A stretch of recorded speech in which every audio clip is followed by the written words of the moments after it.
Bueno, vamos arrancando. Buenos días, que ya es buena hora para empezar.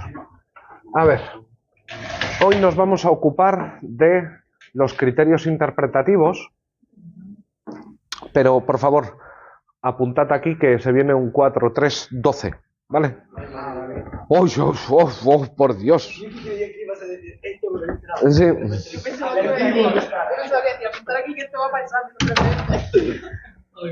No, los precedentes en realidad ahí no vamos a decir nada. No, vamos a decir, vale, se pueden citar precedentes para justificar una interpretación. A ver, ¿cómo? Disociación. No como enfermedad mental, ¿eh?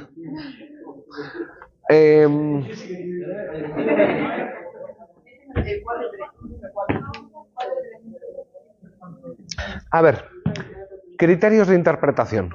Nosotros vamos a hablar de criterios, métodos, técnicas de interpretación, todo de interpretación, indistintamente. Se podrían hacer distinciones entre criterios, métodos. Nosotros nos vamos a ahorrar esta distinción. Lo que no nos vamos a ahorrar es distinguir entre criterios de primer orden y de segundo orden.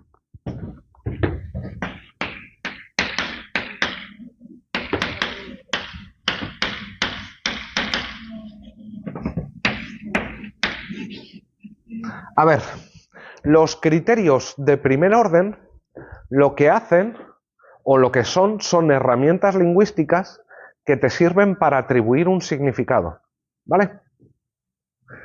En realidad hemos definido los métodos de interpretación como métodos que te sirven para atribuir significado. Bueno, en realidad estos son solo los métodos de primer orden, o al menos en sentido estricto. Lo que pasa es que también, si tenemos de primer orden, pues vamos a tener de segundo orden.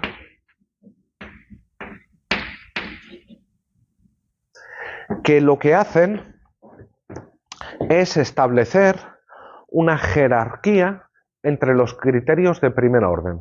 Una jerarquía o al menos un tipo de relación. ¿Vale?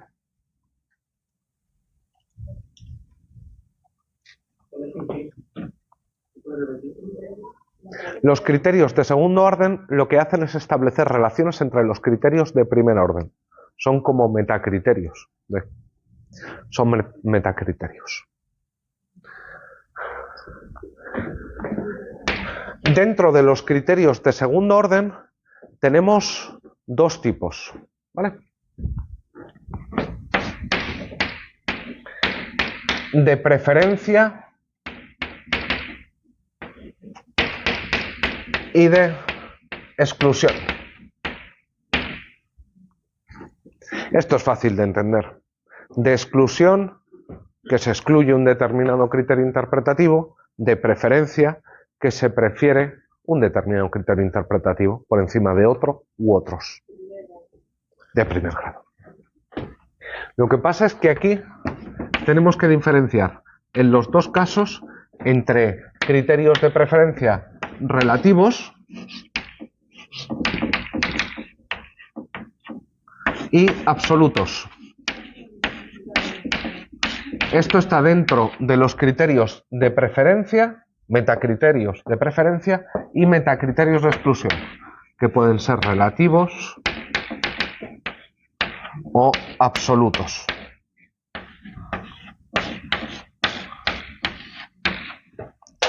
¿Qué quiere decir que sea relativo? Sujeto a condición, sin más. Condición.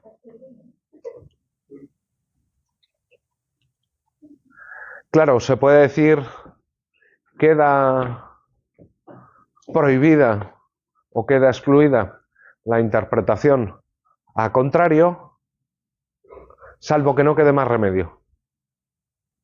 Criterio de exclusión relativa. ¿Hay criterios de exclusión absoluta? Sí. Cuando, por ejemplo, se dice que queda prohibido la analogía en derecho penal. ¿Sí? Una exclusión absoluta. Sin condición alguna.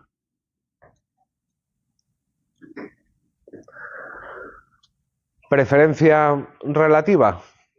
Bueno, lo que hago es establecerte no un criterio que sea preferido por encima de todos los demás, sino que lo que hago es crear un orden entre los criterios de interpretación. ¿En qué sentido? ¿En qué te dice? En primer lugar, literal. Si la literal no funciona, ¿qué quiere decir no funciona? No está claro.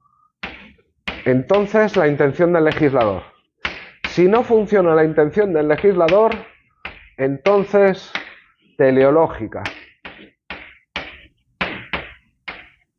¿Sí? Aquí tenemos un criterio de preferencia relativo. O sea que en función si el primero no va y luego vas al otro, ¿no? Preferencia relativa. ¿Bien? Solo hay preferencia. ¿Hay preferencia absoluta? Sí, casos en los que se te dice que solo es literal. Por ejemplo, se podría decir en ámbito penal o en ámbito sancionador. Pero en este caso nos está excluyendo también el resto. Si creas una preferencia absoluta, en el fondo estás generando una regla de exclusión.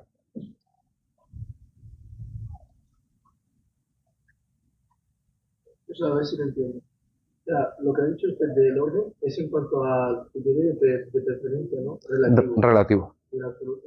Y el absoluto es cuando se dice que siempre hay que preferir, sin ninguna condición, un determinado criterio de primer orden. ¿Vale?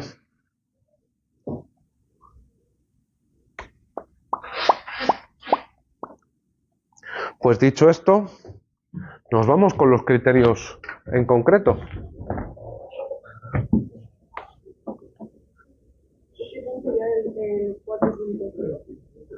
Pasamos al 4.3.1. Estábamos hablando del 4.3 en general, pasamos al 4.3.1.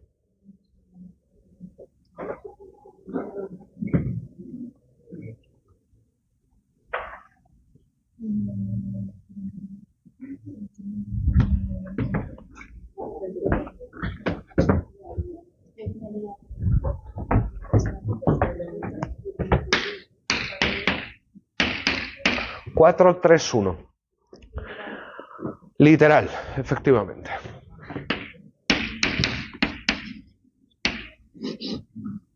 A ver, tradicionalmente a todos nos han explicado, bien en teoría del derecho, bien en derecho civil,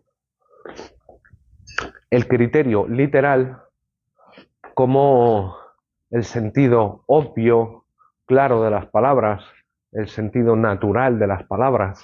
¿Sí? Primero, natural, obvio y literal significan lo mismo.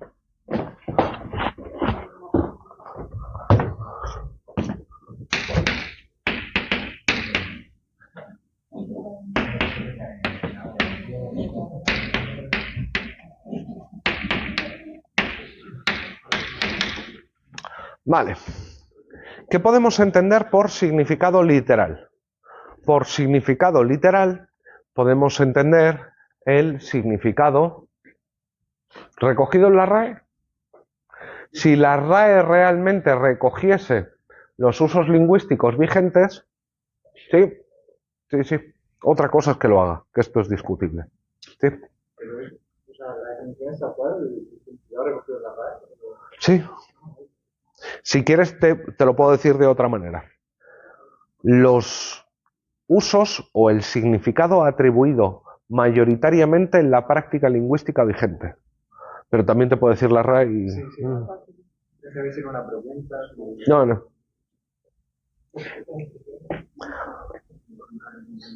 Pero cuidado, que en la RAE encontramos en el lenguaje literal, encontramos de todo, porque el uso metafórico del lenguaje también forma parte del lenguaje literal.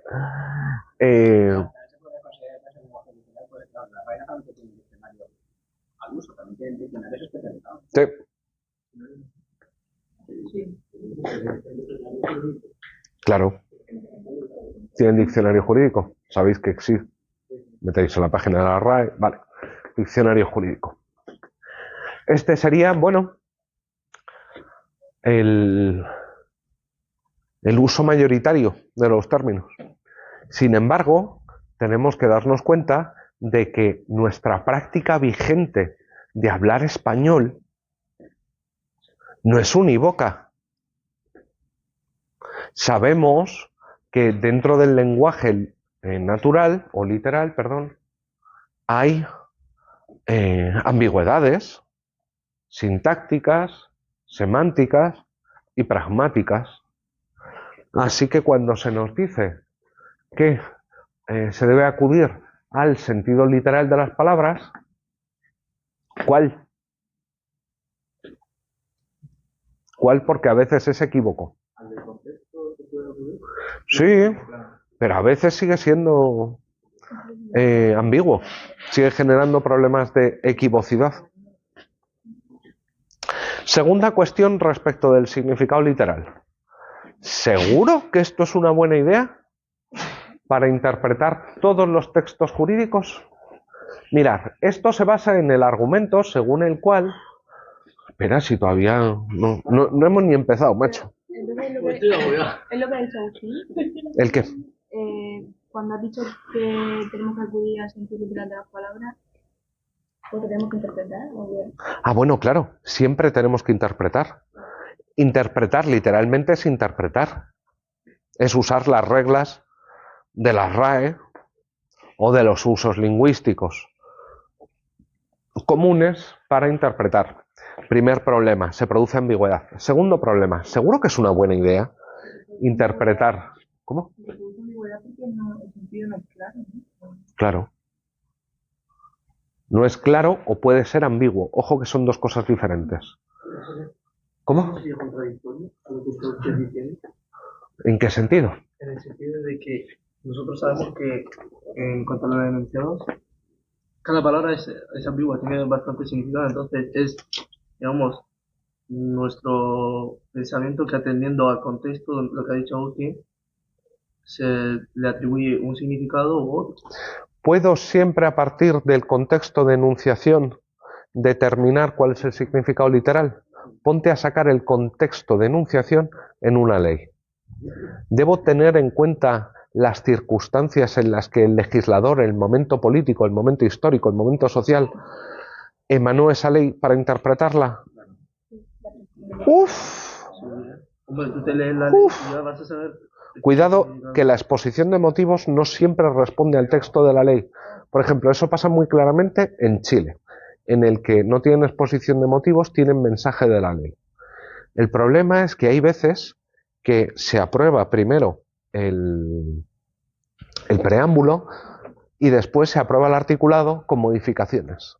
Con lo cual te puedes encontrar el problema de que a la hora de utilizar el preámbulo de una ley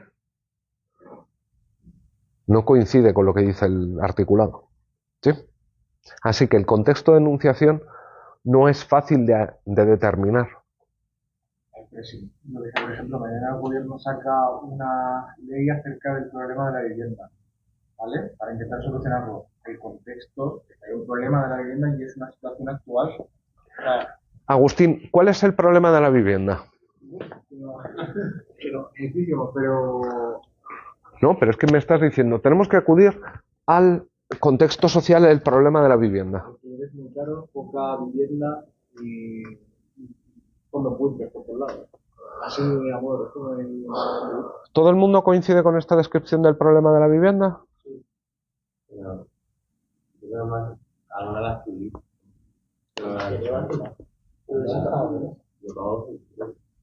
En Murcia es demasiado. ¿Lo compartido o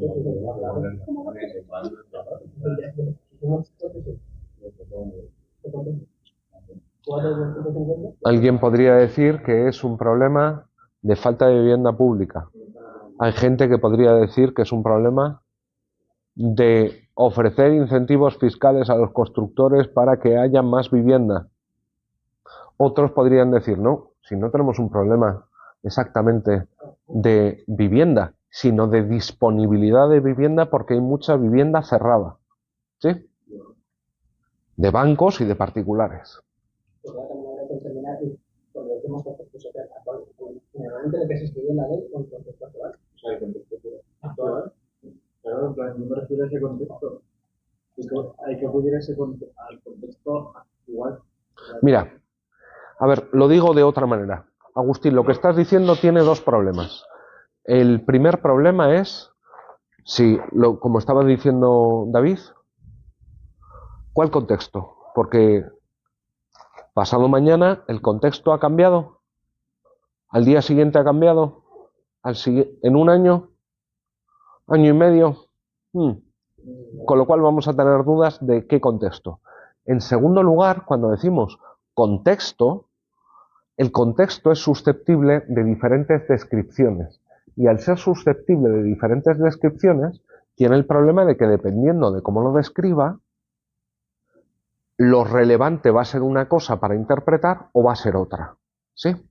Con lo cual, ley del solo sí es sí. ¿Cuál es el contexto? Voy a intentar, su idea imagino que era... Eso es la intención, eso es la intención, es otra cosa, ¿sí? La segunda cuestión respecto del significado literal es, ¿seguro que es buena idea? Porque, mirar, deberíamos interpretar las leyes propias del derecho regulatorio, ley sobre mercado de las telecomunicaciones, de manera literal, porque mirar que es una cosa extremadamente técnica, o sobre mercado de valores. Si en la ley aparece venta en corto, quedan prohibidas las ventas en corto. ¿Sabéis lo que son las ventas en corto? Bueno, las ventas en corto es cuando no compras las acciones, sino que las pides prestadas con la idea de que las acciones bajen de precio y tú poder revender a un precio mucho mayor. Una forma de especulación, hay muchas. ¿Sí? Pero claro, si venta en corto en el mercado, en el lenguaje literal, ¿qué quiere decir? Pues como no sea que te acercan mucho al puesto, otra cosa no puede ser. ¿Qué significa significado natural de las palabras? Pues mirad, esto hay que tenerlo claro. El significado natural de las palabras no existe. ¿Por qué? ¿Por qué no existe? ¿Por verdad?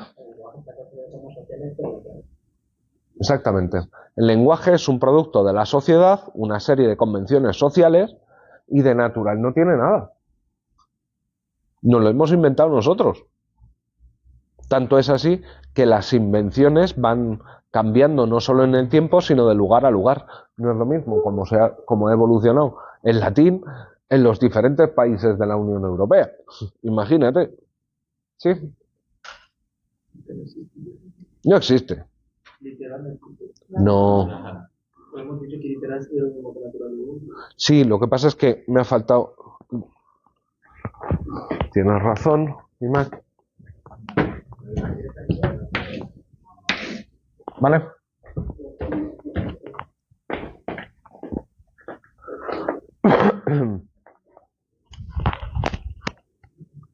El natural no existe. Sentido obvio de las palabras. Esto también vale para Chile y para el Código Civil chileno. Sentido natural, obvio de las palabras. Exactamente. ¿Qué sea lo obvio? Pues depende. Porque claro, si ya simplemente la misma ley la cogen un civilista y un penalista y puede haber discordancias. ¿Sí? Por la matriz teórica desde la que están hablando. Porque el concepto de responsabilidad en civil y en penal no es el mismo. El concepto de ley que manejan los constitucionalistas y el que manejan los civilistas tampoco. Y el que manejamos los teóricos del derecho ya... Claro, obvio para ti, muchacho. Mirad, en realidad no podemos confiar demasiado en el argumento literal. ¿Por qué? Porque en realidad, aunque nos lo han presentado como lo sencillo, lo obvio, lo natural, ni de obvio ni de natural tiene nada. Y sabemos que el lenguaje literal no solo es que está plagado de ambigüedades y oscuridades, de vaguedad y equivocidad, sino que además es muy discutible que tengamos que usarlo en todos los contextos. Prueba a interpretar literalmente una sentencia, como ya vimos, pues vas de culo y contraviento en términos técnicos. O sea, fatal, fatal. Bien. A la de una, a la de dos. Intencional.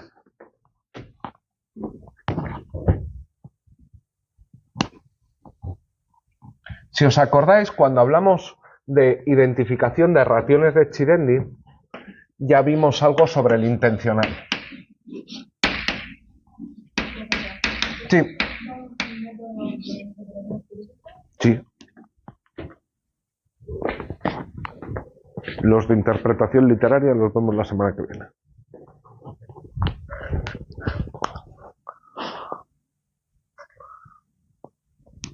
Intencional. A ver, ¿qué quiere decir intencional? Pues, con base en la intención de quién.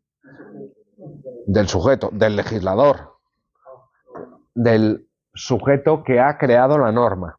¿Sí? A ver, aquí tenemos que pasar, aunque sea de puntillas y rápido, por algo de teoría o filosofía de la mente. Bueno, si estamos diciendo que atribuimos significado con base en la intención del legislador, ¿qué es esto de una intención?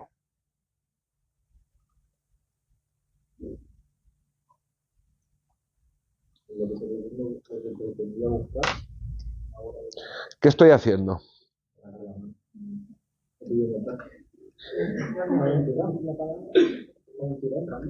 ¿Un tirón? Oye.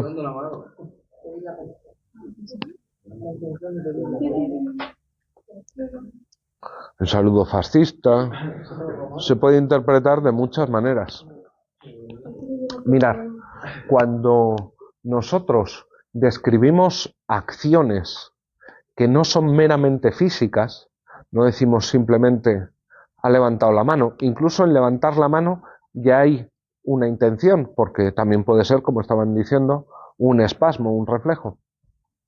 Toda vez que describimos una acción, lo que estamos haciendo es atribuirle un determinado fin, una determinada intención al sujeto.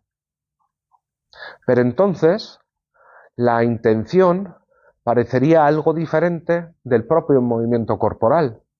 ¿Y qué sería esa intención diferente del propio movimiento corporal? Pues un estado mental. ¿Y qué es un estado mental? Pues, sin pasarnos de fisicalistas, un estado mental no es nada más que una determinada configuración de tu cerebro. ¿Sí? Es algo que pasa en tu cerebro. Nosotros ya somos capaces de hacer pruebas que permiten detectar una intención. ¿Sí? Vemos que le pedimos a alguien que le están haciendo una tomografía del cerebro que haga algo y justo antes de que lo haga, ¿qué ha pasado ahí? De repente se vuelve de un determinado color porque hay una reacción bioquímica, eléctrica en el cerebro. A esta configuración del cerebro lo llamamos estado mental, y dentro de los estados mentales tenemos unos que son las intenciones, un subgrupo. ¿Vale? Si esto es así y definimos las intenciones como aquel estado o un determinado estado mental que se produce en el cerebro a la hora de realizar una acción, pues entonces tenemos un primer problema. En la intención del legislador. ¡Hostias! ¿Y quién es el legislador? Porque si pienso que el legislador es las cámaras, solo el Congreso de los Diputados, solo la mayoría que votó a favor en el Congreso de los Diputados, el que redactó la ley. ¿Quién exactamente? Mira, primero vamos a tener un problema de identificación de quién es el sujeto relevante para las intenciones.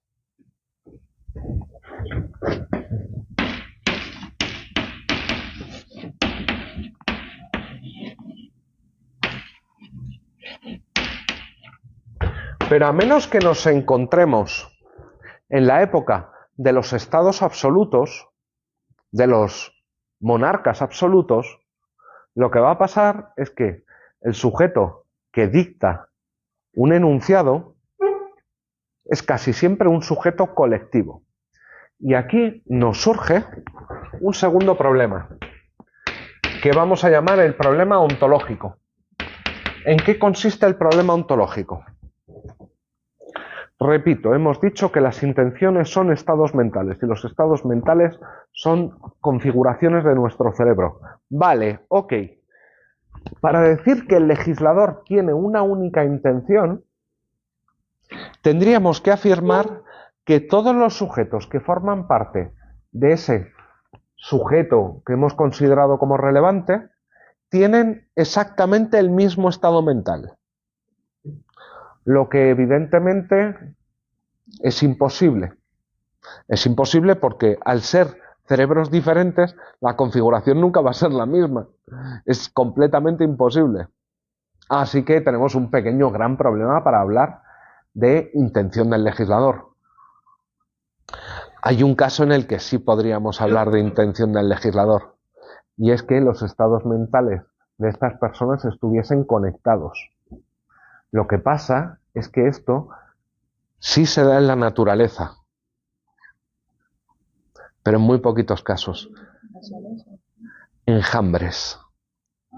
Un cerebro enjambre es exactamente esto. Las abejas, las hormigas, ¿sí? Pero que no somos ni abejas ni hormigas, pues cuando hablamos de intención del legislador ya estamos partiendo mal, porque estamos partiendo de una mentirijilla, grande o pequeña, pero una mentirijilla, ¿sí? Pero si se pusieran de acuerdo, eso significa una no estaba mental, pero se me de acuerdo, realmente es lo que quiere eso, ¿no? O sea, la intención está ahí. Mira, nosotros podemos hablar de diferentes tipos de intenciones.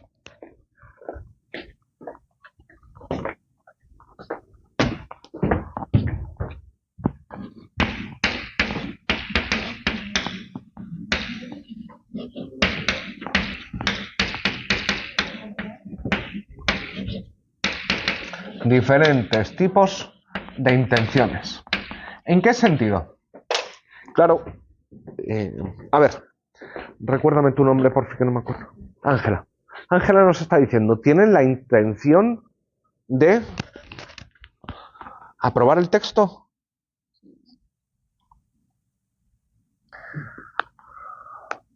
Bueno, podríamos decir que sujetos que levantan la mano tienen la intención, o le dan al botoncito, tienen la intención de que algo sea aprobado como ley.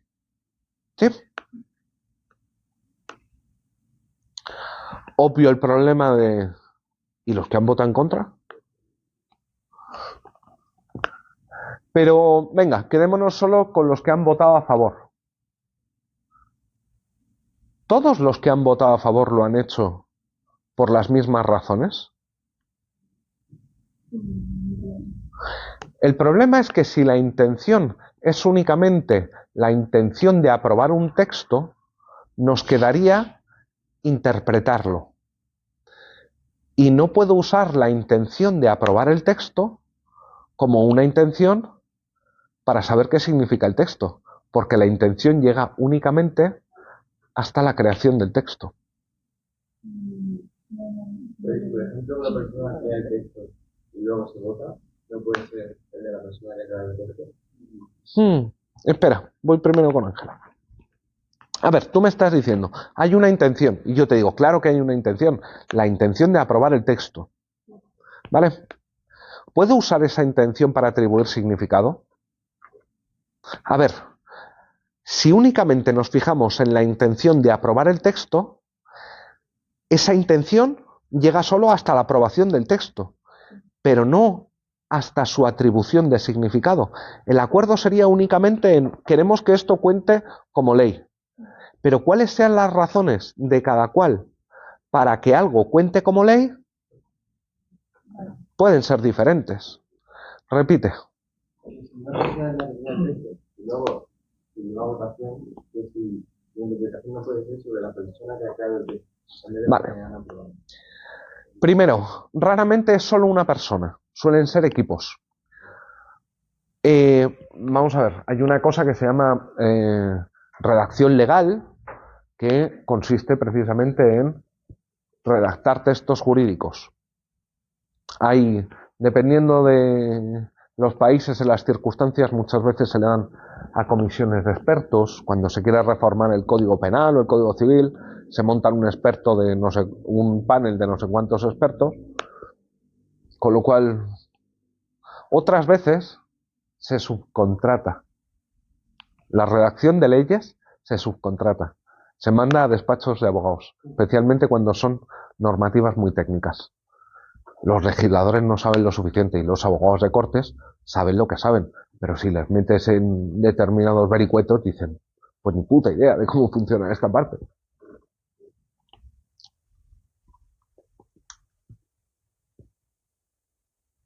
Pero no es únicamente este el problema. Vale, pongamos que es un solo sujeto. ¿Para qué sirve entonces el trámite parlamentario? Porque claro, ¿cuál es la intención que cuenta? ¿La del sujeto que escribió la ley o la de los parlamentarios que han votado a favor? Porque a lo mejor las razones que tuvo el sujeto para crear ese articulado son diferentes de las intenciones que tuvieron los sujetos que aprobaron el texto. Si yo me voy a las intenciones del que redactó el texto, en ciertos sentidos es como si estuviese trasladando un poquito la soberanía. ¿Sí? Yo creo que otra forma, ¿Cómo? otra forma de interpretación, otro tipo de intención, perdón. La que acaba de preguntar Adrián, otro tipo de intención. No, lo que estoy diciendo es que, esa sería también esa sí sería una intención, por lo que parecía, de hacer algo más que aprobar el texto. Pero claro, es que yo puedo hablar de la intención de aprobar el texto, o puedo hablar de la intención de crear normas, o puedo hablar de la intención de alcanzar determinados fines. De hecho, mirar, el problema es que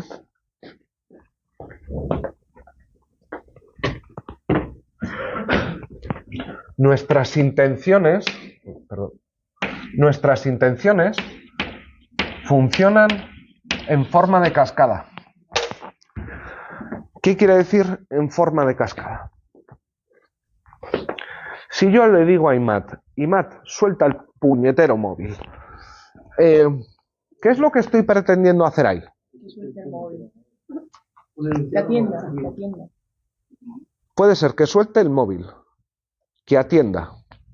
A lo mejor lo que quiero es que Imad coja los mejores apuntes, porque a lo mejor lo que quiero es que Imad apruebe la asignatura, porque a lo mejor conozco a su familia y si no me van a decir, joder, ha suspendido al niño, o porque me cae mal y no quiero volverlo a ver, o porque me cae bien y quiero que apruebe la asignatura.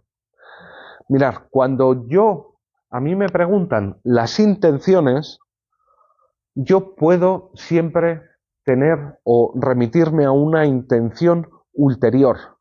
De hecho, no voy a decir que las intenciones o las cadenas de intenciones sean infinitas, pero en un mismo acto puedo hacer referencia a diferentes intenciones. Levanto la mano. ¿Qué estás haciendo? Estoy pidiendo un taxi. ¿Para qué? Para llegar a mi casa. ¿Para qué? Para descansar. ¿Para qué quieres descansar? Para mañana poder dar clase mejor. ¿Por qué quieres dar clase mañana mejor? Porque quiero que haya un mayor índice de aprobados. ¿Cuál de todas estas intenciones es relevante para atribuir intención al legislador y para interpretar los textos normativos? Así que sí, tenemos a very little problem with la interpretación intencional. ¿Podría volver a explicar los diferentes tipos de intenciones? Sí, ¿Cómo se llama el tipo problema? Cascada. Sí, tu intención de que para saber no entienda la mira, en una constitución... Pero eso es un resumen de todo eso que no me he enterado nada, personalmente. ¿De qué no te has enterado nada? Pues no sé, a partir de los diferentes tipos Sí, lo que de le preguntaba. intenciones, Diferentes tipos de intenciones. Mirad, ¿por qué puedo hablar de diferentes tipos de intenciones? Porque puedo tener la intención de aprobar y la intención de que se creen determinadas normas y la intención de que los jueces las apliquen de determinada manera. Estos son tres tipos de intención diferentes. Una intención de creación de textos, una intención de creación de normas y una intención aplicativa. ¿Sí? No puedo hablar solo de un tipo de intención. Cuando se está aprobando una ley, hay diferentes tipos de intención en juego. Pero mirar, último problema, intenciones en cascada. Quedémonos solo con los fines, ¿vale? ¿Para qué se aprobó la ley del solo sí es sí? Para intentar reducir la violación. ¿Para qué? Para que no haya violación. ¿Para qué? Para vivir en un estado de bienestar, de igualdad. igualdad. El hecho de reducir las violaciones no es un fin en sí mismo. No lo sé. Yo lo único que te digo es que se puede preguntar ulteriormente. De hecho, es que casi siempre os puedo preguntar ulteriormente y decir, ¿para qué quieres esto? En este sentido, aunque nos quedemos solo con las intenciones finalistas, las que hacen referencia al fin, puedo ir derivando intenciones una tras otra hasta llegar a mis fines últimos. ¿Cuál es la intención relevante de todas estas? No se puede saber, ¿no? O sea, lo que hay que tener claro es que cuando nosotros decimos esta es la intención del legislador, nosotros estamos eligiendo. Lo que está diciendo usted, desde mi punto de vista, considero que el problema es todo en cuanto a que no podemos saber la intención, porque en cada situación se pueden dar circunstancias. Es el quinto problema. Y que lo considero como el principal. Bueno, un problema epistémico. Venga, digamos que... Cuando has dicho que decimos que atribuimos el significado con la intención del legislador, que elegimos nosotros, como que elegimos nosotros. Mira, dado que al legislador le podemos atribuir, imputar diferentes intenciones, cuando yo hablo de la intención del legislador, no es que yo elija entre cualquier intención, si soy al menos sincero. Pero claro, como le puedo atribuir tantas intenciones al legislador a partir de la idea de tipos de intención y de la idea de cascada de intenciones, pues tengo múltiples donde elegir. Pero que sea la que le atribuye tú no significa que sea La buena. ¿Pero cuál es la buena? Ah, bueno, es que este es el problema.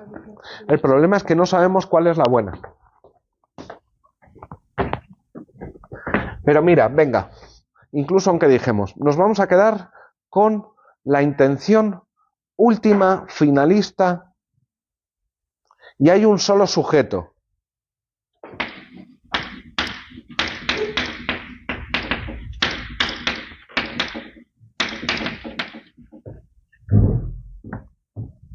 Bien, ¿cómo averiguo cuál es la intención finalista de ese sujeto? Preguntándole. Por supuesto, va a decir la verdad. La otra opción es comprarse un hacha gorda, grande, Y dado que los estados mentales son configuraciones del cerebro, pues nada, hachazo en toda la cabeza y miramos. Dado que esta opción no es muy viable y hacerles tomografía a los legisladores mientras están legislando tampoco parece que estén muy dispuestos, pues en realidad no es que estemos jugando a la ruleta cuando atribuimos intenciones al legislador, pero que margen de discrecionalidad hay una barbaridad, pero una barbaridad.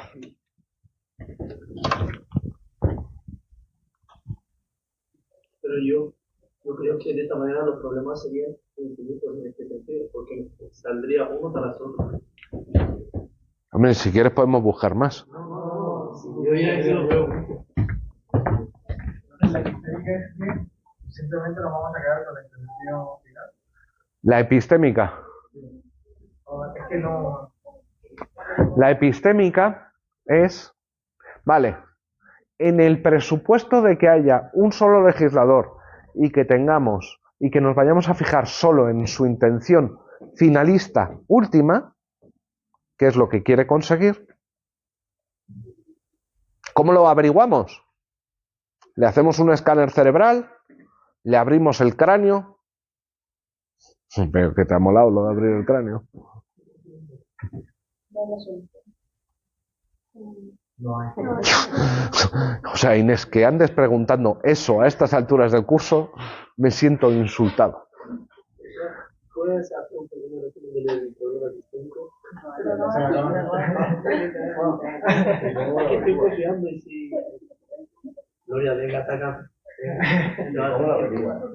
Pero hazlo un poco más. Epistémico. Pongamos que aceptamos que las intenciones relevantes son las del sujeto que escribió la ley, se aprobó tal cual y son las intenciones, vamos a tener en cuenta, son las intenciones finalistas últimas, ¿vale? Lo que realmente quería conseguir en última instancia. Como hostias lo sabemos. ¿Cómo sabemos? Como decía Inés, le preguntamos, ¿qué pasa? ¿Que no va a mentir? ¿Le hacemos una tomografía a los legisladores? En el momento que están legislando, ¿eh? Tiene que ser ese momento. O opción preferida, cogemos un hacha, le abrimos el cráneo.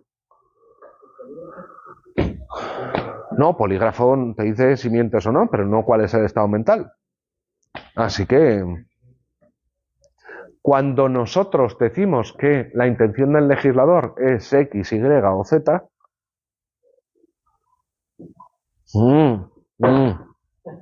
problemillas. ¿Significa esto que no lo podemos usar? Claro que lo podemos usar, desde luego. Lo que hay que tener claro es que cuando lo usa otro, te está intentando meter un gol. También cuando lo usas tú, estás intentando meter un gol. Como decir, sin portero y cuando el árbitro ya ha pitado, básicamente.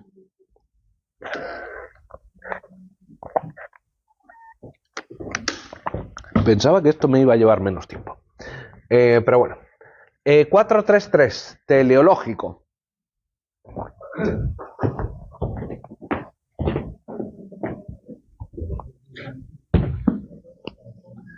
El argumento teleológico, no teológico, teleológico. ¿Qué os pasa?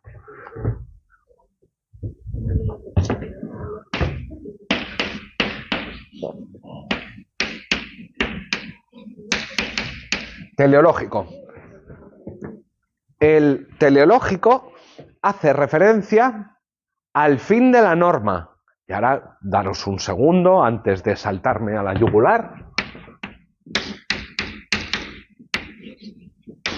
¿En qué se diferencia del anterior? Creo que es mejor si me dejáis explicarme.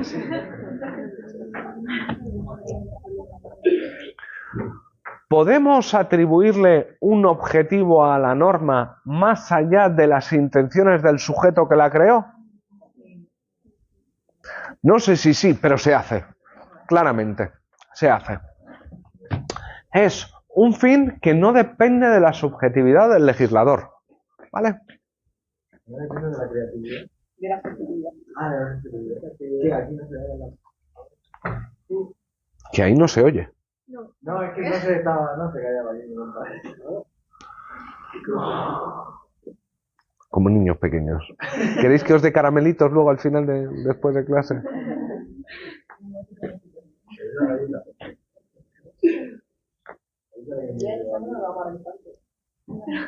Yo sí. Ahí, ¡ja, ja, ja! Fin de la norma. A ver, ¿cómo podemos... ¿Qué es esto del fin de la norma? Hay fines por ahí dando vueltas. Mirad, cuando hablamos del fin de la norma, pongamos que tenemos la norma N1, prohibido correr, circular a más de 120 kilómetros hora.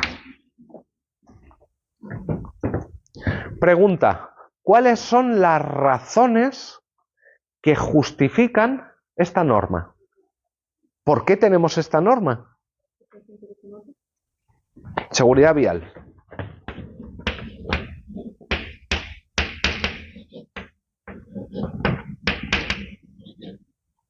¿A alguien se le ocurre alguno más?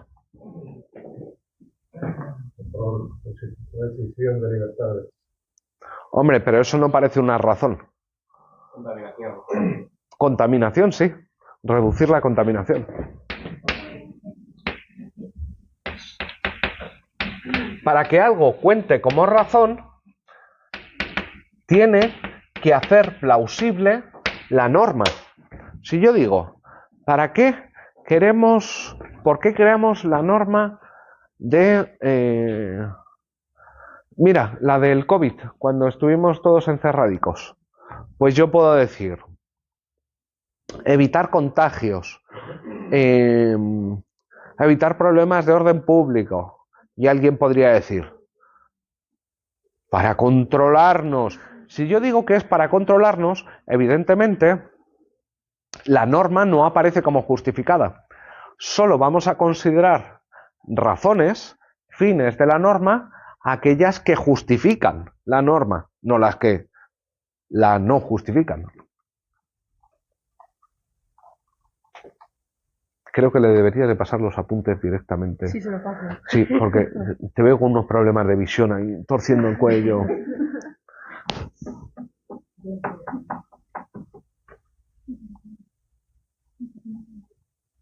Una norma tonta como el límite de velocidad en autopista. Ya le hemos sacado dos razones, dos fines. ¿Cuál es el que tenemos que interpretar? ¿Cuál es el que tenemos que utilizar para interpretar la norma? Porque claro, si lo que tenemos es alguien conduciendo a 140 kilómetros por hora en un vehículo eléctrico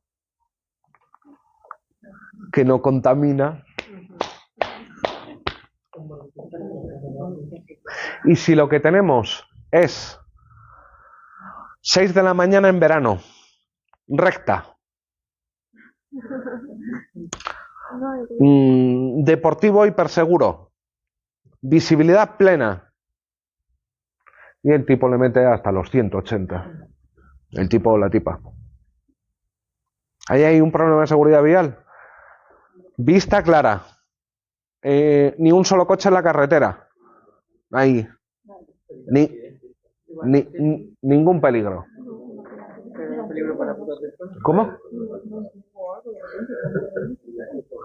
Tienes, poned las condiciones ideales, carretera despejada, no hay nada, no hay bosques por al lado, no hay nada, estás en mitad de la nada, visión de 1,5 kilómetros hacia adelante, ves hacia atrás, ves hacia adelante, no hay ni Dios. Bueno, pero ¿cuáles son las intenciones relevantes para atribuir significado? Esto es un problema, ¿vale? Evitar la multa no diría que es una razón que justifica la norma, sino una razón de carácter prudencial para yo no pasar los 120. Pero no es la razón de la norma. Claro. Más bien, bueno, razón o explicación, valdría en los dos casos. Así que nuestro primer problema respecto del argumento teleológico es, ojo, que una norma puede tener, en realidad todas las normas tienen más de un fin o objetivo, hay más de una razón que justifica la norma. Y esto es un problema. ¿Preferís descanso o segundo problema? Descanso, por favor. Venga. Seguimos en 10 minutos. Por ejemplo, profesor, no, ya. Sí, pero ya. Bueno, si no se marcha nadie, seguimos entonces. Estábamos viendo el argumento teleológico y hemos visto que un primer problema es que a partir del mismo de la misma norma o a la misma norma le podemos atribuir diferentes razones. En este caso, la norma del prohibido superar los 120 km por hora la tenemos tenemos la justificación tanto de que es para seguridad vial como que es para reducir la contaminación. Dependiendo de cuál elija, pues ya sabemos. Pero mirad, hay un segundo problema. Pongamos que sí, que efectivamente vamos a usar las razones, la interpretación teleológica para determinar la interpretación.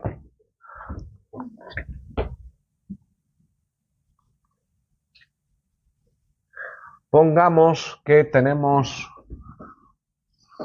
el enunciado que se ve en muchos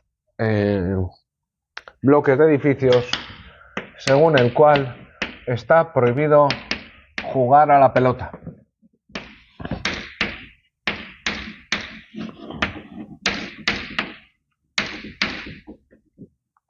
A ver, no hay que ser un águila para darse cuenta de qué significa este enunciado. Expresa la norma N1, prohibido jugar a la pelota.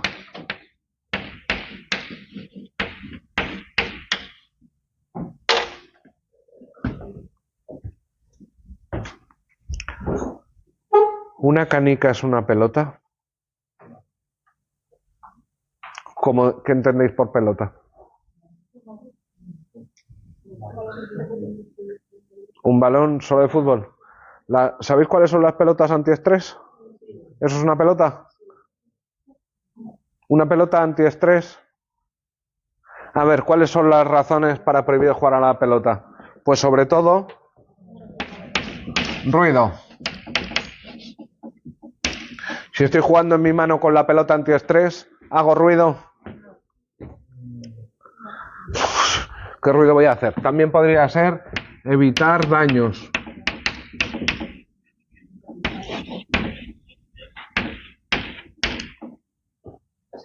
Mirad, cuando la norma regula más cosas de lo que debiera, ¿en qué sentido de lo que debiera?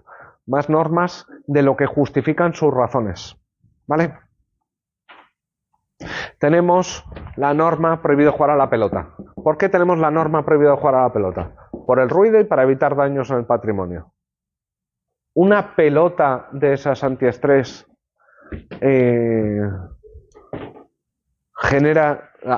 pone en discusión alguna de estas dos razones.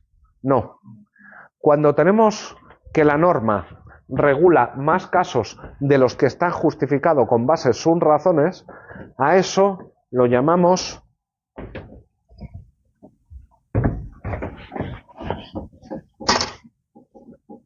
norma supraincluyente.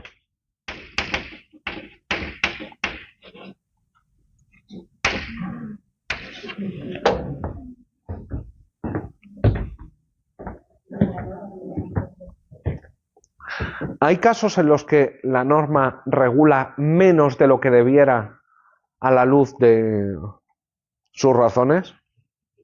A ver, pongamos que el objetivo es evitar ruidos y llega algún o alguna graciosilla y decide ponerse con su ampli a ensayar con su guitarra eléctrica.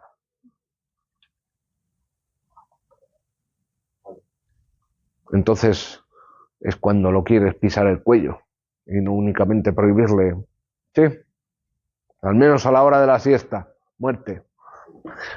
Y a eso lo llamamos norma infraincluyente.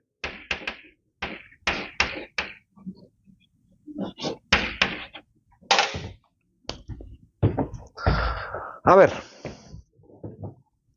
volvamos un segundo a la norma que prohíbe circular a más de 120 kilómetros por hora en la autopista.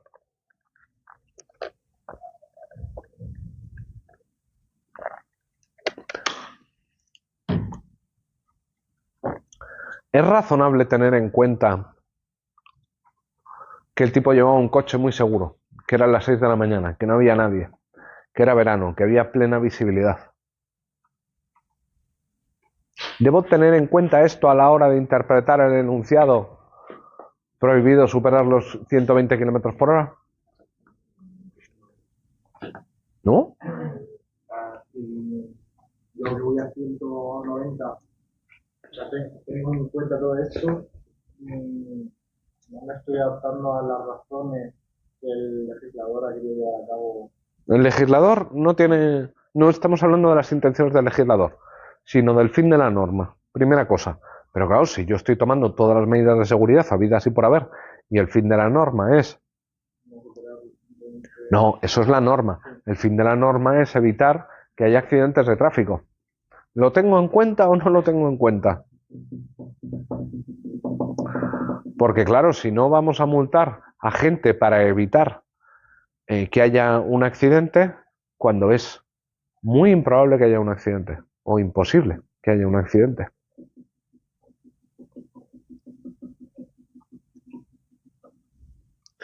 Pongamos otro ejemplo. Alguien que conduce, sí, por debajo de los 120 kilómetros, pero que está el coche hecho una tartana. Tiene pasada la ITV, pero está con la dirección desviada, un puto desastre. ¿Sí? ¿Tengo que multar a ese tío por ir a 120 kilómetros por hora con un coche que se está destartalando? Porque claro, un coche que se está destartalando es más proclive a sufrir accidentes. Y si es más proclive a sufrir accidentes, es más proclive a provocarlos. ¿Sí? Tenemos que interpretar la prohibición de ir a 120 kilómetros por hora a la luz de las razones de la norma. Porque si es así, al tipo que lleva el coche hecho destartalado, hay que sancionarle. No está, según la interpretación literal. Según la interpretación teleológica, sí. El problema es, ¿estamos dispuestos a abrir las normas a sus razones subyacentes? Porque mirar, vamos a tener casos claros, ¿vale? Casos, por ejemplo, voy de emergencias al médico y llevo a alguien en el asiento de copiloto que le acaba de dar un yuyu, un infarto, y le meto a toda velocidad. ¿Sí? Es ahí razonable. ¿Y el del tipo que lleva el cochazo y son las 6 de la mañana no? ¿Por qué?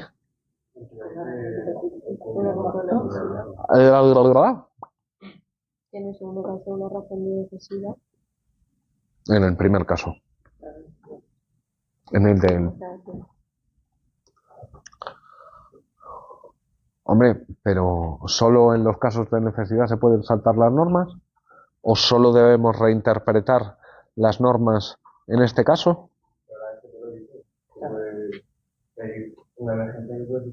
Os pongo otro caso.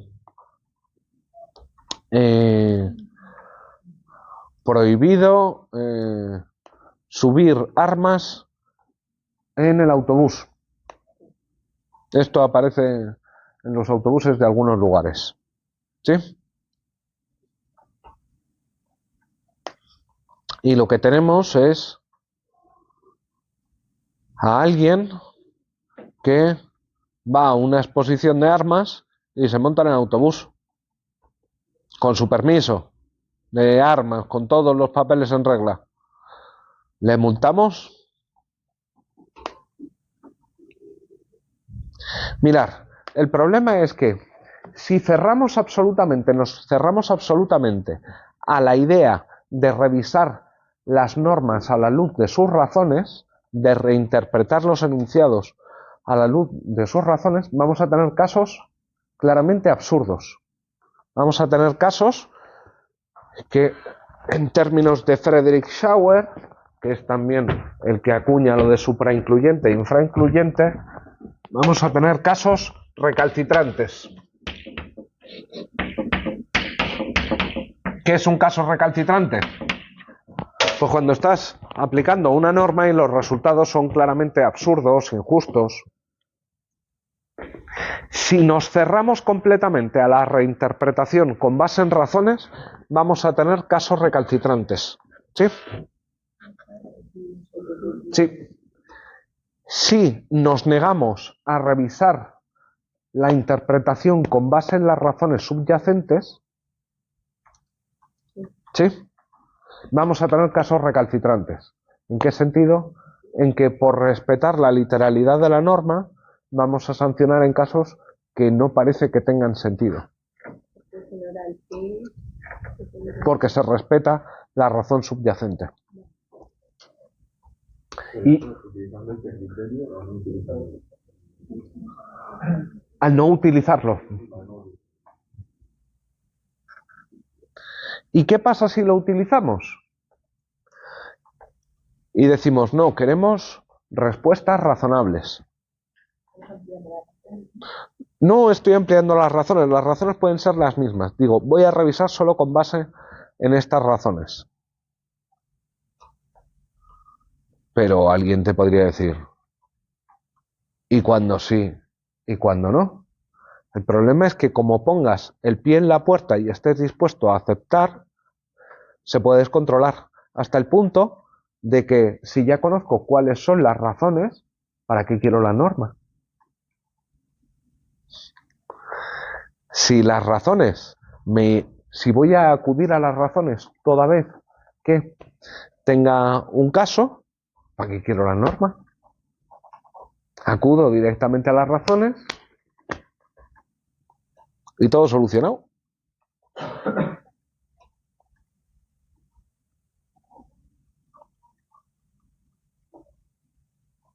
Así que el criterio teleológico nos plantea algunos problemillas.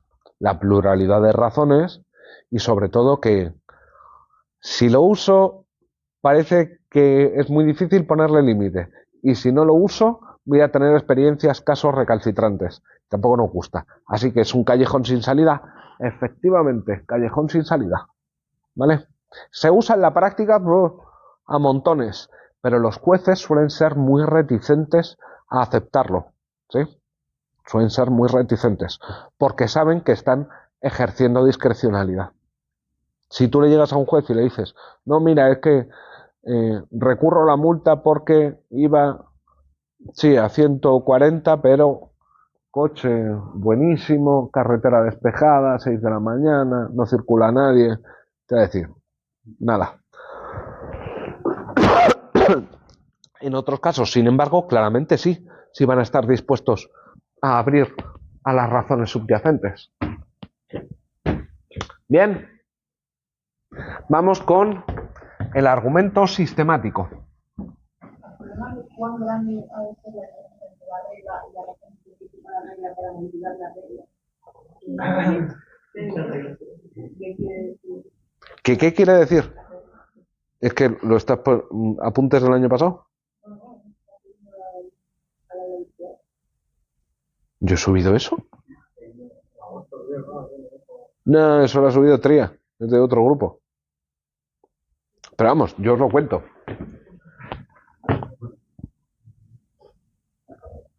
¿A qué se refiere eso? A ver, si no te importa, déjame verlo, ¿dónde está?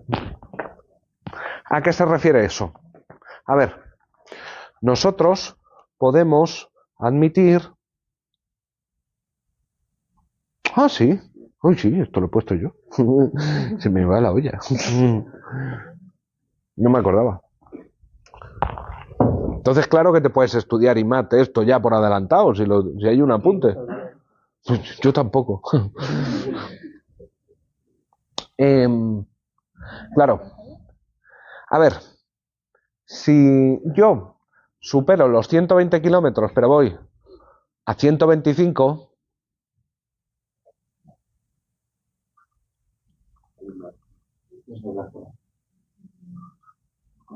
si voy a 130, a ver, desde luego que si yo voy a 250 kilómetros por hora, como se ha cazado a gente, estoy poniendo más en duda la razón. El punto es, ¿hasta qué punto tenemos que poner en discusión la razón subyacente para que estemos dispuestos a revisar el contenido de la norma a la luz de la razón subyacente? ¿Sí? Pues claro, si alguien va a 121 kilómetros por hora, pero claro, si alguien va a 250, ¿y dónde pongo el término medio? ¿Sí?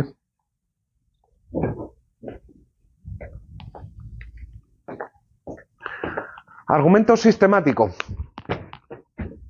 De nuevo, ya hablamos cuando hablamos de la interpretación, la identificación, bueno, también malinterpretación, de raciones de Chidendi. Pero ahora lo vamos a ver respecto de la ley, o de la Constitución, o lo que queráis.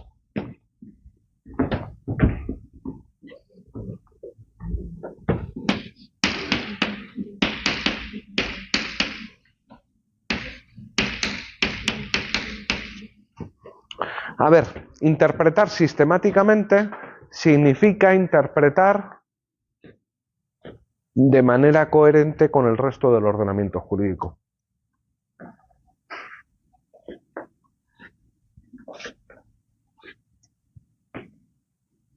Es decir, tengo un enunciado al que le puedo atribuir diferentes significados, del que puedo sacar diferentes normas, ¿vale? ¿Sabéis cuál es el problema? Que la interpretación 1, la norma 1, me genera una antinomia. Y aquí no.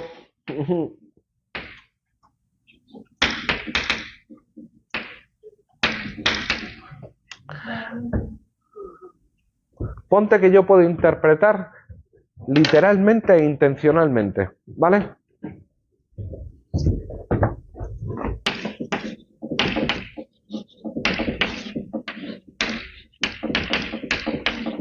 ¿Vale?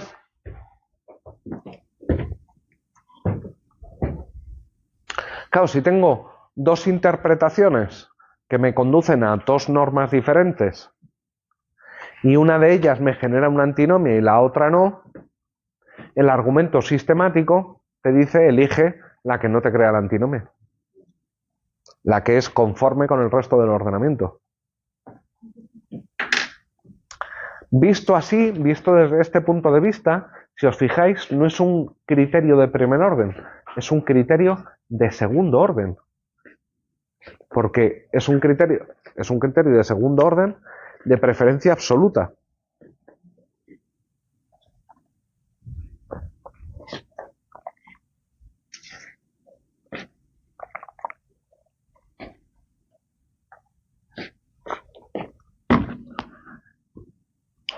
Vale.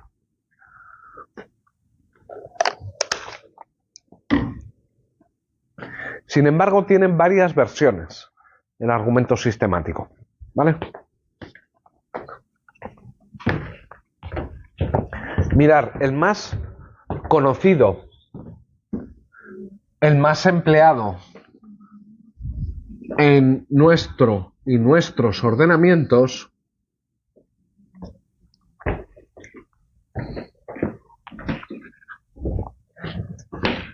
es el de interpretación conforme.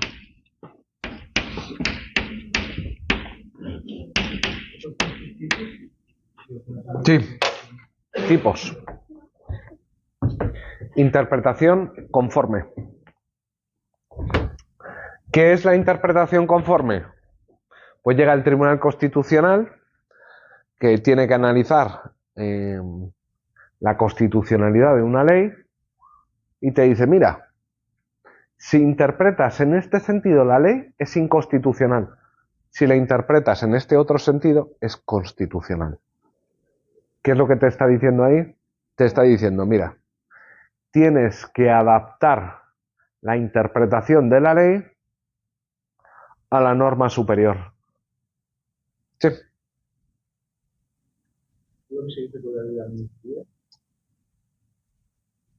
Que pues, se dice con cualquier ley.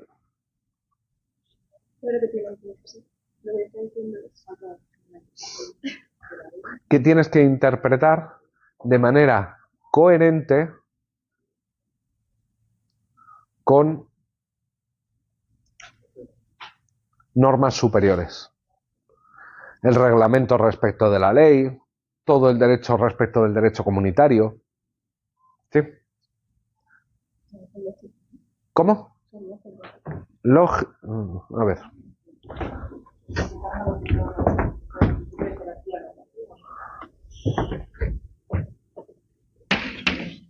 Tenemos que introducir la diferencia entre coherencia y consistencia. Sí. ¿Qué quiere decir coherencia? Coherencia quiere decir coherencia lógica. Es decir, ausencia de antinomias.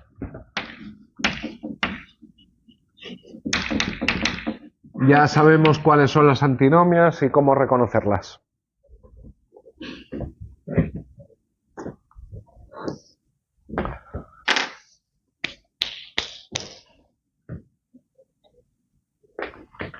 Pongamos que tenemos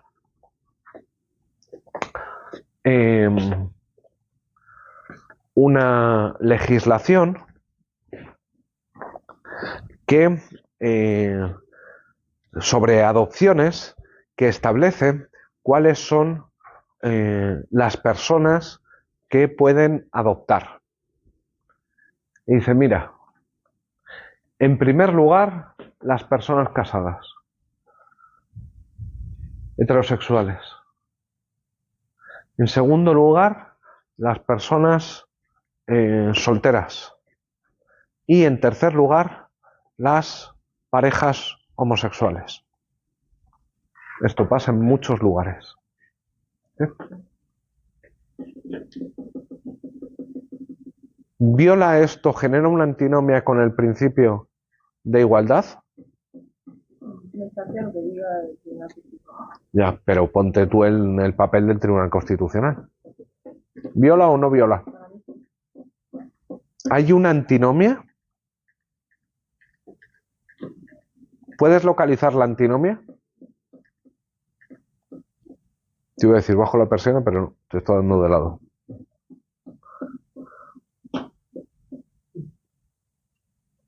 Pues mirar, hay casos en los que no podemos hablar de una antinomia. Uy, lo he puesto al revés.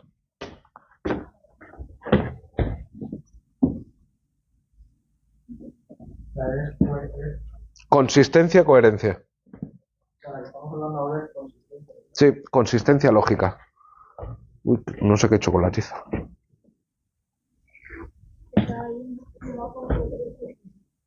Ah, sí, gracias. Consistencia. O si queréis directamente, consistencia lógica. Igualmente todo lo hemos dicho después, sí que está correcto. Sí, sí. Ah, vale, vale. La coherencia es de carácter axiológico. ¿Os acordáis de cómo reconstruimos las antinomias entre principios? Hay dos teorías, una que dice que chocan los principios y otro que chocan las reglas. Bueno, si aceptamos la de que chocan los principios, la ley que establece esta prelación, este orden para la homosexualidad, ¿genera una antinomia? No. ¿Es una acción contraria a aquello que nos llevaría a hacer el principio de igualdad? Chipi. Así que aquí podemos decir no antinomias, pero no en sentido lógico, sino en el sentido de los principios. ¿Vale? Y a eso lo llamamos coherencia axiológica. Pregúntame a mí, Matt. No antinomia entre principios. No entre principios, del mismo modo que chocan los principios. ¿En qué sentido chocaban los principios? Los principios chocan, o admitimos que los principios chocan, porque nos conducen a llevar a cabo acciones que en última instancia podrían hacer no aplicable el principio, o podrían derogar el principio, no derogar. Aquí lo que tenemos es lo mismo entre una regla y un principio. ¿Choca la regla con el principio? No en sentido de una antinomia entre reglas, sino más parecido a una antinomia entre principios. ¿Por qué? Porque aplicar la regla de la prelación en la adopción es un comportamiento que es contrario a aquellos que nos llevaría la aplicación del principio de igualdad.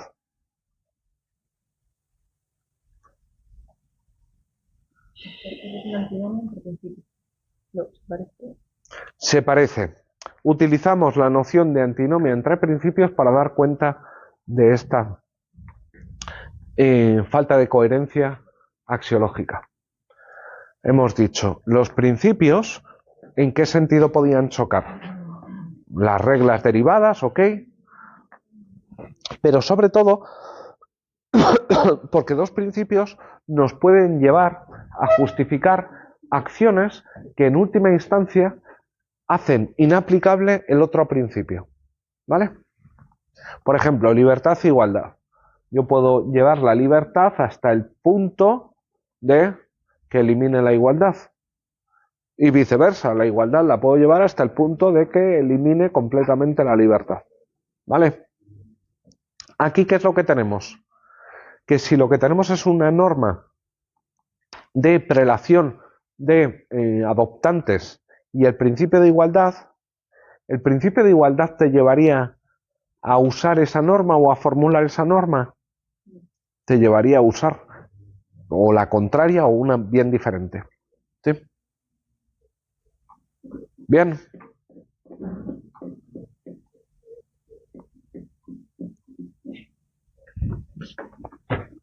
B.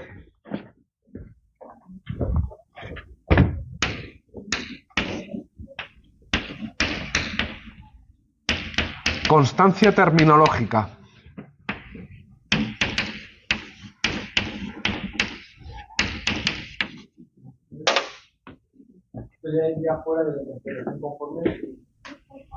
La siguiente.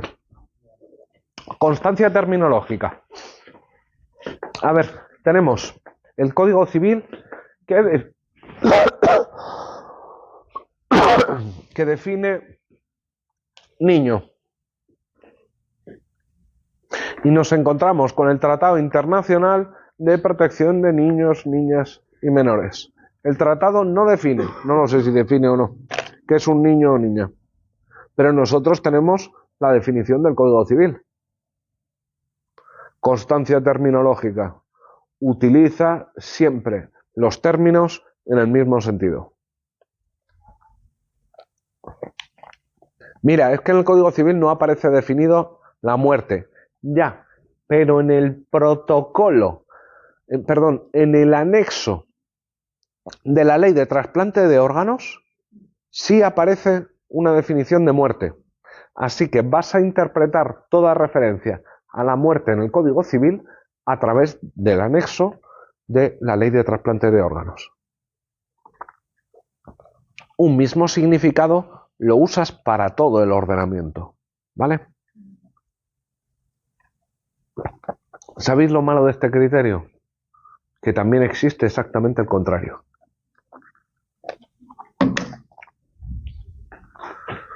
Ese se conoce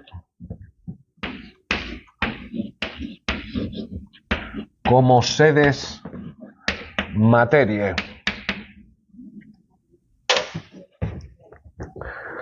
¿Qué quiere decir esto de sedes materiae? Vamos a ver. Dice, sigo con el ejemplo de la muerte. Tienes definido qué es muerte en el anexo de la ley, la Ley Nacional de Trasplante de Órganos. ¿Significa esto que la tengo que extender a todo? A ver, que ahí se está definiendo muerte con unos fines muy específicos. ¿Qué fines? Poderle sacar los órganos a alguien. ¿Hay otras formas en que consideramos que alguien está muerto sin que haya cesación de funciones del hipotálamo?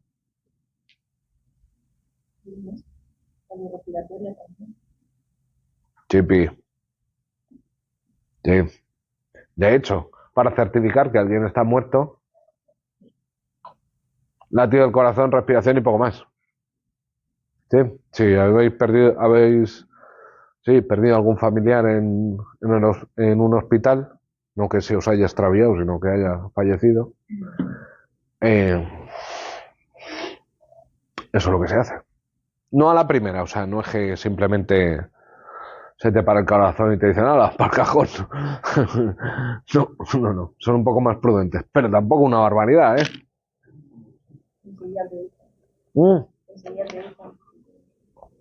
Sí. Aclárese si está usted vivo o muerto, pero váyase. Problema, que B y C son alternativos.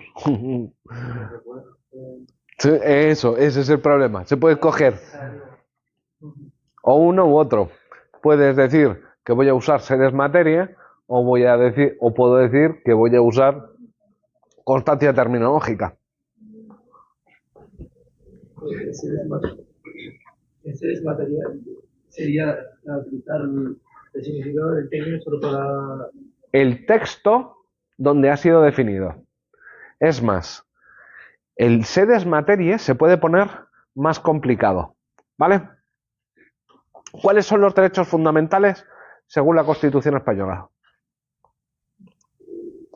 Dale.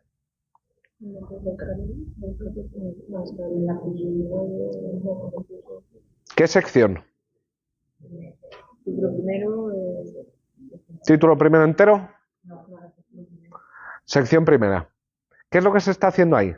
Ahí se está adoptando una noción de derecho fundamental y se está diciendo, aunque los otros sean también derechos, en realidad los derechos fundamentales se limitan solo al título a la sección primera. ¿Sí? Ejemplo, ya no dentro de un mismo texto, sino dentro de una parte del texto. ¿Sí? Un sedes materiae como una catedral. ¿Dudas sobre el sistemático? Esto juega un papel fundamental. Básicamente porque todo nuestro derecho ha de ser conforme no solo a la Constitución, sino al derecho comunitario. Mirar, el Tribunal Supremo, por sexta, séptima vez, ha desobedecido, si voy a usar el término desobedecido, al Tribunal de Justicia de la Unión Europea, que ha dicho en repetidas ocasiones, 5, que nuestra normativa sobre cláusulas hipotecarias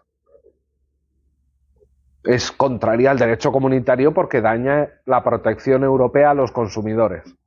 Vamos, que nos están estafando. ¿Sí? Bueno, las piruetas que ha hecho el Tribunal Supremo para decir, no, en realidad sí, pero no tanto, depende del caso. O sea, sí. Pero vamos, también pasa con el índice de interinidad de los funcionarios, pues, pasa con un montón de cosas. ¿Sí?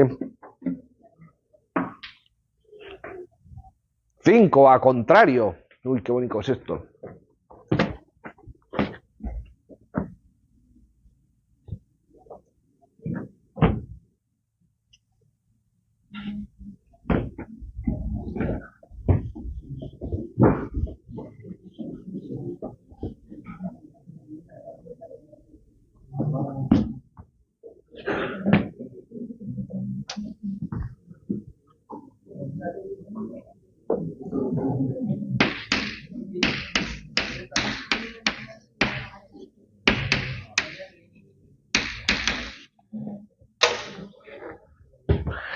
Es obligatorio hacer el examen con boli azul.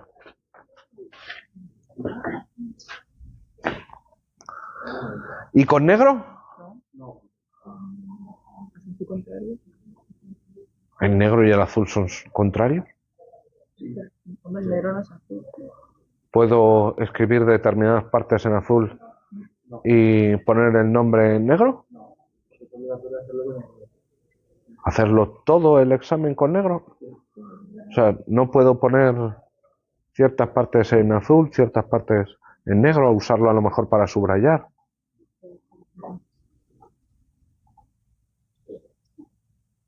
Mira, qué curioso.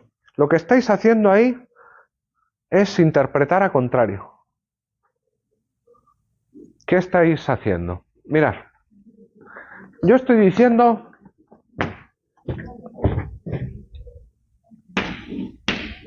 obligatorio, examen, boli azul. Pregunta, ¿qué he dicho yo sobre usar boli negro en el examen?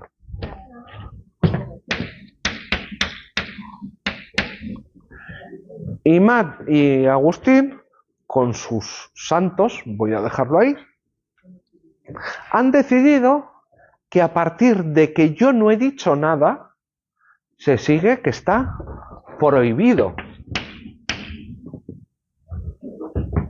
Ole, ole, ole. ¿Qué es lo que están haciendo? A ver, desde luego tenemos la norma N1, ¿vale? Que te dice escribir boli azul examen.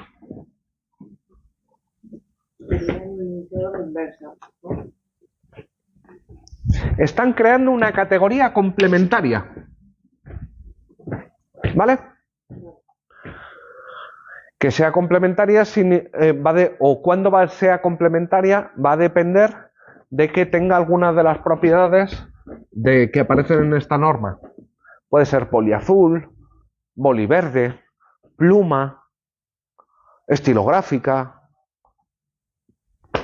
grabado, no sé.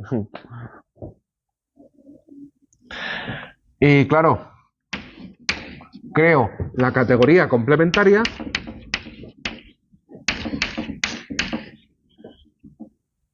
y aquí hay dos pasos, o hay dos versiones, porque el argumento o el razonamiento a contrario tiene la versión que se conoce como interpretativa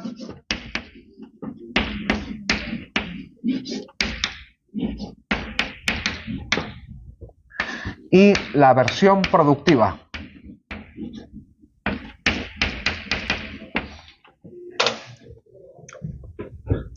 La interpretativa está implicada en la productiva, pero no al revés. Ahora lo explico. ¿Qué quiere decir un razonamiento a contrario de carácter meramente interpretativo? Estoy creando una laguna axiológica, porque eso es lo que estoy haciendo. Al crear la categoría complementaria, ¿qué es lo que estoy diciendo? Que falta una norma que regule el caso de boli negro. ¿Sí? Ahí, como os dije en su momento, le estoy haciendo un hoyo al pastel en todo el medio. Fase 2 y segundo tipo o segundo tipo, la productiva, en la que no únicamente creas la laguna axiológica, sino que colmas la laguna axiológica, atribuyendo el estatus contrario al de la norma. Donde decía prohibido, pues ahora decimos obligatorio sí, prohibido, lo que sea.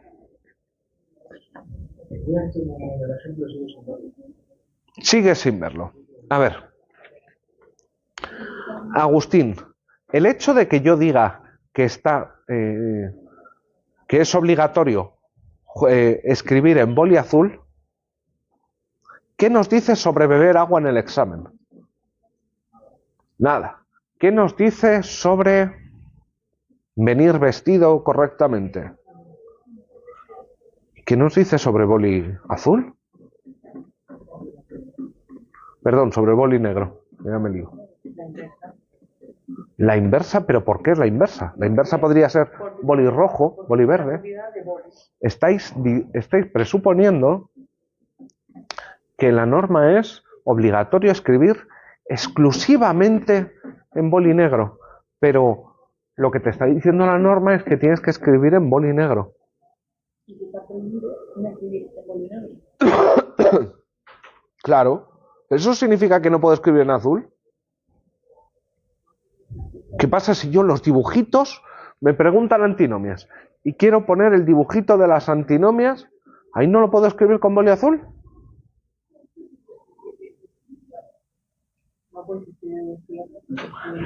Pero es que no es deducción, es presuposición. Esta forma de razonar a la que estamos muy habituados, en realidad, lógicamente es un desastre, ¿eh? O sea, no hay por dónde cogerlo.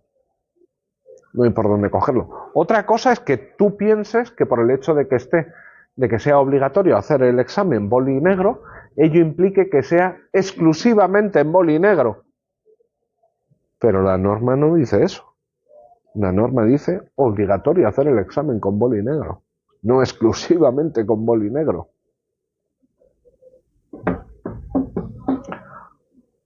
Prohibida la entrada de perros en el restaurante.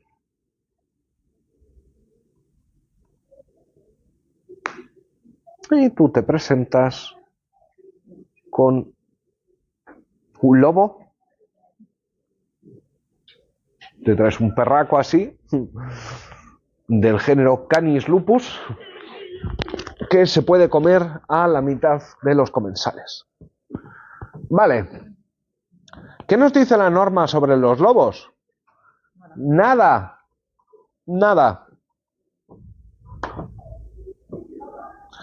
A contrario, alguien podría decir, si la norma no dice nada sobre los lobos, este argumento se basa en una presuposición respecto del silencio del legislador. ¿Qué es lo que estamos diciendo? A partir de que el legislador no ha dicho algo, a partir del silencio del legislador, estamos induciendo más bien, que hay una laguna y en el peor de los casos que hay una norma, ¿sí? Que permite, obliga, prohíbe. Pero bueno, esa la creamos nosotros después de la laguna solo. Claro. Esto es una forma de, en última instancia, de construcción jurídica. Te estás inventando las normas, ¿sí? Estás creándolas.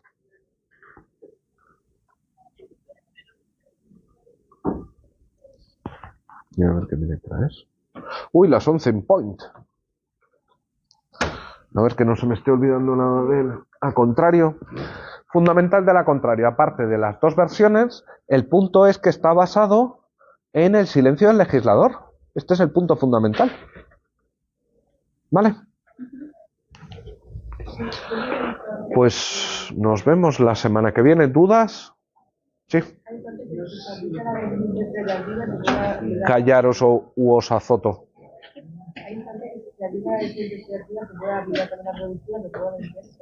A ver, Para que haya productiva, lo que tiene que suceder es que primero haya una laguna. Sí, tienes que decir que ese caso, pese a que el legislador no ha dicho nada, debe estar regulado. ¿Mm? Ya.